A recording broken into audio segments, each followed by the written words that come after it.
오늘의 에어드랍 최신 인공지능 뉴스 전해드립니다. 첫 번째 에어드랍입니다. 정부가 내년 실행될 AI 기본법의 세부 내용을 공개하며 국민의 생명과 기본권에 중대한 영향을 미치는 고영향 AI에 대한 규제 방침을 밝혔습니다. 하지만 AI 업계에서는 고영향 AI의 기준이 너무 모호해 사업의 불확실성을 키운다는 우려의 목소리가 나오고 있는데요. 특히 스타트업들은 법 위반 여부를 조사하는 사실조사만으로도 AI 개별 환경이 위축될 수 있다며 부담을 호소하고 있습니다. 이에 정부는 AI 기본법은 교제가 아닌 산업진흥에 초점을 맞춘 것이라며 스타트업에 대한 규정 완화를 검토하겠다고 밝혔습니다.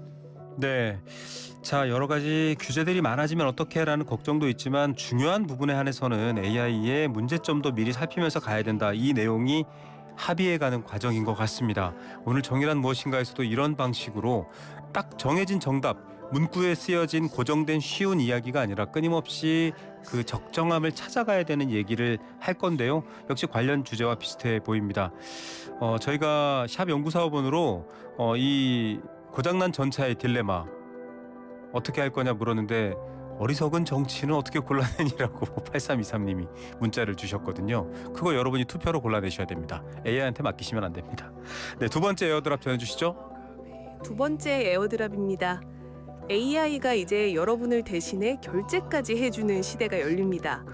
구글이 AI 에이전트가 사용자를 대신해 안전하게 쇼핑하고 송금할 수 있도록 하는 새로운 공통 규칙, 에이전트 페이먼트 프로토콜을 공개했습니다.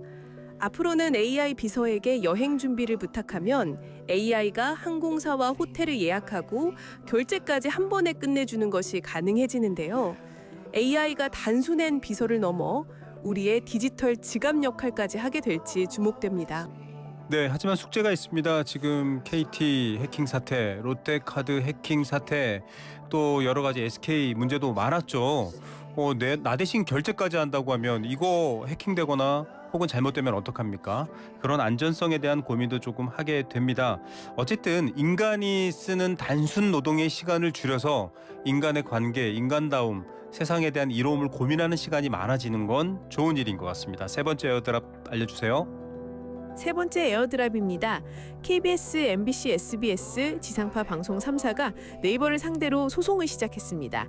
자신들의 뉴스 기사를 허락 없이 AI 하이퍼클로버 학습에 사용했다는 건데요. 방송사들은 뉴스가 막대한 비용을 들여 만든 핵심 자산이라며 저작권 침해를 주장하는 반면 네이버는 계약에 따른 적법한 사용이었고 단순 시사 보도는 저작권 보호 대상이 아니라고 맞서고 있습니다. 이번 소송은 AI 학습 데이터의 정당한 대가에 대한 국내 첫 기준을 세우는 중요한 판결이 될 전망입니다. 네, 이 기준은 앞으로도 계속 중요합니다. 왜냐하면요, 저희가 AI가 만든 음악 그룹 벨벳 선다운 이런 거 얘기를 했죠. 만약에 이 AI가 이걸 부르기 위해서 벨벳 언더그라운드나 캔자스 같은 그룹들 여러 60년대 70년대 락 그룹을 학습했다라고 하면 그분들의 도움을 받았기 때문에 도움받은 것에 대한 대가는 지불해야 되잖아요. 그런데 AI는 프로그램이니까 누가 지불해야 되냐? 그 개발과 이익을 가져가는 사람들이 지불해야 된다라는 건 맞는 것 같습니다. 궁극에는요, 인간의 역할과 노동을 대신하게 될 경우에는 인간을 통해서 그걸 배웠기 때문에 인간에게 되돌아가는 방법, 여러 가지 방법을 좀 고민해 봐야 될 것 같습니다. 어떤 얘기인지 개념어는 말씀드리고 싶은데 얘기하면 좀 정치적으로 오해받을 것 같아서 여기까지만 얘기해야 되겠네요. 마지막 에어 꿀팁도 참 들을만 하거든요. 알려주시죠. 오늘의 마지막 에어드랍입니다. 오늘의 AI 꿀팁은 오늘 주제와 딱 맞는 AI, 세상의 모든 관점을 보여주는 나만의 토론 파트너입니다. 정의란 무엇인가와 같은 책이 어려운 이유는 정답이 없는 문제에 대해 여러 관점에서 생각해야 하기 때문인데요. 이제 저에게 그 토론 파트너 역할을 맡겨보세요.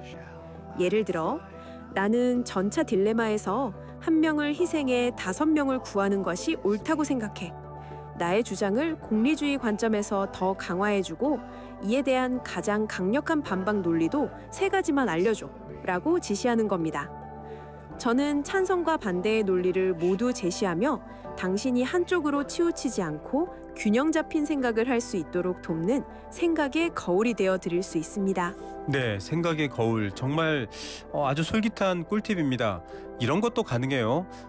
가족 중에서 좀 갈등이 있습니다. 감정적으로 예민한 사람이고요. 돈 문제를 얘기해야 되는데 상처를 입힐 수도 있어요. 서로 관계가 더 나빠질 수도 있거든요.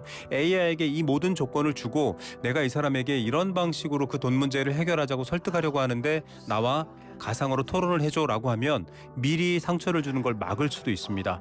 사람과 사람끼리 직접 하게 되면 사실은 되돌릴 수 없잖아요. 그런데 AI와 미리 연습을 하고 이런 식으로 표현하면 안 되겠구나라는 걸 알 수 있는 것도 좋고요.